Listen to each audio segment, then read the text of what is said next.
Bonjour, chers internautes. Nous sommes toujours heureux d'être avec vous, de vous voir nous retrouver pour cette série d'entretiens dans le cadre du trentenaire du département culture. Nous entretenons avec les anciens directeurs, anciennes directrices de département, avec les premiers enseignants et également avec les alumni, les anciens étudiants, les anciennes étudiants du département culture. Aujourd'hui, j'ai le plaisir de m'entretenir ou de commencer cette conversation avec Madame Goïdje Birambaye, qui, jusqu'à un passé récent, a occupé les fonctions de conseillère en culture, tourisme et artisanat à la présidence de la République du Tchad. Mais je vais la saluer d'abord. Bonjour, Madame Goïdje Birambaye. Merci, bonjour monsieur le directeur et tous mes voeux les meilleurs pour l'année 2023. Merci et pareillement. J'estime que vous nous rejoignez là à partir de N'Djamena. Je suis présentement en N'Djamena et chez moi à la maison. D'accord, c'est très bien. Et Euh, vous pouvez peut-être commencer à nous parler de votre parcours parce que j'ai mentionné que jusqu'à un passé récent, vous avez été conseillère en culture, tourisme, artisanat à la présidence de la République du Tchad. Je pense que c'est quand même un couronnement, mais qui a commencé quelque part. Quel est votre parcours dans le domaine culturel? oui, effectivement, monsieur le directeur, ma carrière dans le domaine culturel a débuté après ma formation à l'université Senghor.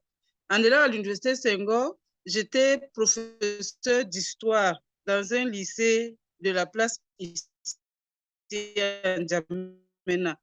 Après cette formation, mon ministère de base, c'est-à-dire celui de l'éducation nationale ou celui de la culture. Dans ce ministère, j'étais d'abord affectée au niveau de la Bibliothèque nationale, où j'y ai servi pendant 4 années. Et après, j'ai donc bénéficié d'une nomination à la présidence de la République, d'abord comme assistante auprès du conseiller technique en charge de la culture, du tourisme et de l'artisanat à la présidence de la République. Et c'est en mars dernier que j'ai encore bénéficié d'une autre promotion où j'ai été nommée maintenant la conseillère technique en charge de la culture, du tourisme et de l'artisanat à la présidence de la République. Bon, Dieu fait toujours des bonnes choses. Il y a de cela bientôt un mois, non, déjà un mois, oui, c'est le 23 décembre que j'ai été démis de mes fonctions parmi tant d'autres conseillers. Mais ce fut quand même une très belle expérience et c'est le couronnement vraiment de ma formation à l'Université Senghor. Merci. Le temps a été peut-être court à ce poste, mais quelles sont vos réalisations? Qu'est-ce que vous avez pu apporter en tant qu'une personne, une experte qui a été formée dans le domaine culturel à l'Université Senghor? Oui, de ce côté, j'ai contribué à la mise en œuvre, à l'évaluation et au suivi de la politique du gouvernement en matière de la culture, du tourisme et de l'artisanat. Donc, j'avais des fiches qui me venaient des différents horizons, d'abord du ministère en charge de la culture, des institutions sous tutelle, des organismes non gouvernementales, de la corporation des artistes et même des institutions aussi nationales, et internationales et régionales. Donc, ces fiches servaient maintenant à donner des orientations et des avis techniques pour le bon fonctionnement du secteur. OK. Et quels sont les enseignements, les cours ou les séminaires que vous avez eus à l'Université Senghor qui vous ont été utiles pour travailler convenablement? Bon, tous les cours ont été utiles et il n'y a pas de choix particulier à faire. Ben, sauf que ça m'a permis maintenant de m'asseoir professionnellement. Et déjà, je suis inscrite en thèse où mon thème porte sur un inventaire de tous les biens patrimoniaux de la basse vallée du Logone et Chari. Donc là, il y a d'abord la touristification, l'aménagement des sites, l'aménagement culturel du territoire. En fait, c'est au regard maintenant de ces cours-là.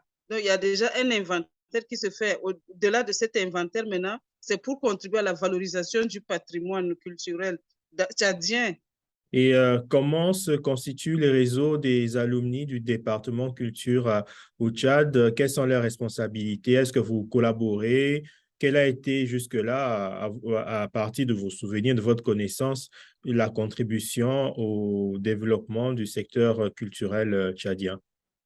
Bon, pour les alumni du Tchad qui ont pratiquement fait le département culture, il n'y a pas un regroupement en tant que tel. Mais sinon, c'est tous les alumni qui se regroupent autour de l'association de l'AIDU Tchad, Association internationale des diplômés de l'Université Senghor, dans le bureau national du Tchad, où je suis même la trésorière. Mais parlant des alumni qui ont fait culture, il y a le directeur Adoum Gariam qui est au niveau du musée. Il y a Yves Ndjerabé avec qui nous collaborons dans le projet FSPI, le Fonds spécial pour la promotion du patrimoine. Donc, c'est l'ambassade de France qui finance certaines activités. Et avec lui, je travaille maintenant sur un projet d'inventaire du lac colonial infrastructurel. Donc, s'il y a quelques années, quelqu'un de l'UNESCO, c'est Neleko, qui est un membre de l'UNESCO. Et lui aussi, elle n'est pas, nous sommes de la même promotion, elle a été aussi ma colocatrice. Malheureusement, elle n'est pas intégrée. J'ai milité, j'ai pris son CV et tout son dossier d'intégration que j'ai remis à Madame la ministre. J'en profite aussi pour demander, vous avez été parmi les participantes au séminaire Créafrica, ce projet de l'université et de TWES financé par l'AFD sur les politiques culturelles dans le domaine des industries culturelles et créatives. Vous étiez parmi les femmes du groupe. Dites-nous, quelle est la place ou l'implication de la femme au Tchad dans la conduite des activités culturelles, dans la direction des équipements culturels? Il n'y a pratiquement pas, mais sauf que nous nous réjouissons du fait qu'aujourd'hui, au sein du Conseil national de transition, il y a une femme artiste, et en fait deux artistes, deux professionnels du monde de la culture qui sont nommés, bon, c'est une nomination, c'est pas une élection, qui sont nommés des parlementaires. Donc, cette femme, en la personne de Maria Moimbila, c'est elle maintenant qui est la présidente de la commission culture au niveau de l'Assemblée nationale, avec qui j'ai de très bonnes organisations et la planification parlementaire. Donc, après, peut-être quand on va se revoir, nous allons voir comment est-ce qu'on pourra peut-être vous en parler et dire que ce que nous voulons pour le Tchad. Mais sinon, il y a des femmes dans le secteur, au niveau du ministère, des femmes, mais qui n'ont pas un background assez élevé. Ben, il y a une que je connais, Rosine, qui est au niveau maintenant de l'ENAM. Elle a été au niveau des archives nationales. Donc maintenant, elle est en train de suivre une formation au niveau de l'ENAM. Donc là, ce sera aussi un plus à gagner pour le Tchad. Il y a Madame Tangar, qui est partie aussi du ministère de l'Éducation nationale, qui a aussi occupé des postes au sein de ce ministère. Elle a été la directrice du musée, la directrice des archives. Maintenant, elle est la secrétaire générale adjointe du ministère. Donc, à ce que je sache, elles sont nombreuses, mais sauf qu'elles sont parties du rien. Elles se sont formées dans le tas. Elles se sont formées dans le tas. Et en parlant de formation, quels sont les conseils que vous donnerez aux étudiants qui sont actuellement au département culture et ceux qui vont rejoindre la prochaine promotion pour qu'ils puissent vraiment profiter de leur passage et être des expertes et des experts aguerris dans les prochaines années après leur départ de l'université afin qu'elles contribuent effectivement au développement culturel de leur pays? L'université Senghor, c'est qu'il y avait déjà un objet derrière. On ne va pas pour le plaisir d'y aller. Donc, je leur demande d'être sereins dans ce qu'ils font, de suivre normalement les cours et qu'au-delà, maintenant, ils vont vraiment acquérir, qu'ils sachent maintenant utiliser ces compétences d'abord pour leur valorisation professionnelle, leur valorisation scientifique et à l'effet maintenant de contribuer au développement de leur pays respectif. Donc, ce n'est pas seulement les Tchadiens, mais je parle maintenant à l'endroit de tous les étudiants qui sont au département de la culture. C'est pour la promotion et la valorisation de la culture africaine sur d'autres cieux.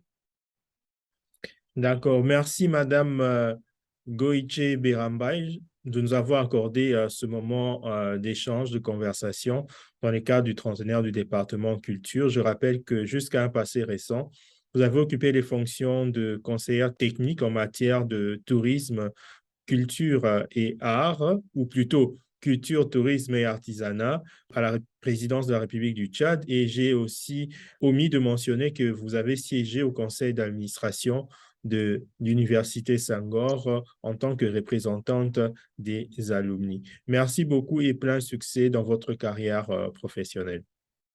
Merci, c'est à moi de vous remercier. Merci beaucoup. Au plaisir de nous revoir. Et à nos chers internautes, à la prochaine occasion.